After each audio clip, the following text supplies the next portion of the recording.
Assalamualaikum warahmatullahi wabarakatuh. Kami dari kelompok 6 kali ini kita akan mempresentasikan DPD dari kami. Saya Excel Abimanyu. Saya Salwa Kairam. Saya Putri Nazila.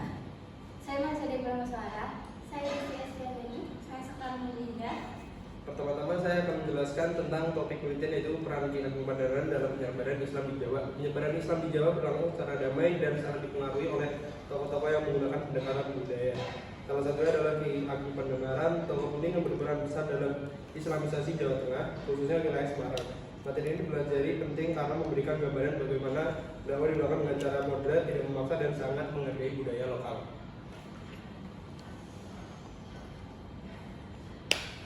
Yang kedua ada biografi dan latar belakang. Pada slide ini saya akan menjelaskan siapa sebenarnya Ki Ageng Pangandaran ini. Beliau memiliki nama asli Raden Pandanaran dan berasal dari keluarga bangsawan Majapahit. Ia hidup pada masa peralihan dari kerajaan Hindu-Buddha menuju Kesultanan Islam.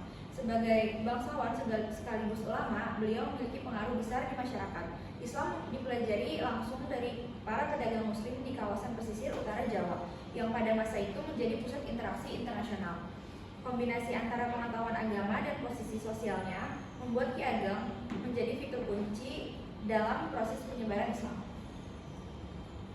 Untuk slide selanjutnya akan membahas tentang metode dakwah. Saat ini membahas bagaimana cara Ki Ageng Pandanaran berdakwah. Metode dakwah beliau sangat unik karena tidak menggunakan paksaan, melainkan pendekatan ketuturan.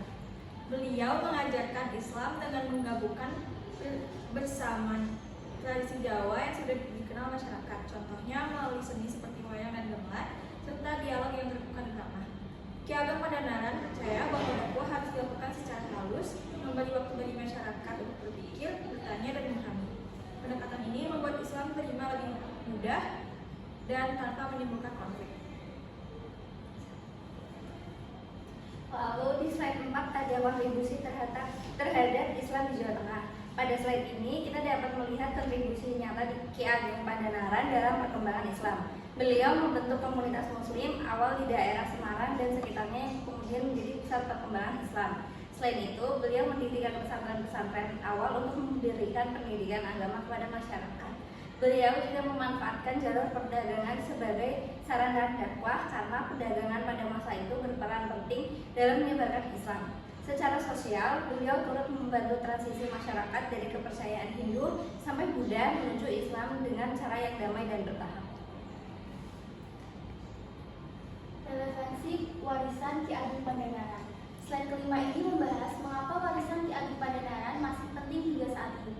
Pendekatan dakwah beliau yang moderat dan toleran sangat relevan di masyarakat Indonesia yang maju. Metodenya mengajarkan kita bahwa perbedaan dapat dihadapi dengan dialog dan empati, bukan dengan paksaan. Selain itu, beliau memberikan contoh bahwa agama dan budaya lokal dapat berjalan berdampingan tanpa perlu saling meniadakan. Warisan inilah yang dapat kita terapkan dalam pendidikan, kehidupan sosial maupun pelestarian budaya di zaman sekarang. Yang terakhir, kesimpulan.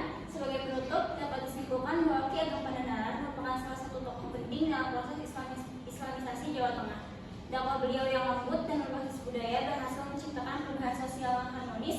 Kontribusinya dalam membangun komunitas muslim, mendirikan pesantren, dan memperkuat hubungan perdagangan sangat berpengaruh dalam perkembangan Islam di kawasan tersebut. Metode dan nilai yang diwariskannya masih relevan hingga saat ini, khususnya dalam membangun masyarakat Indonesia yang toleran, moderat, dan menghargai keberagaman.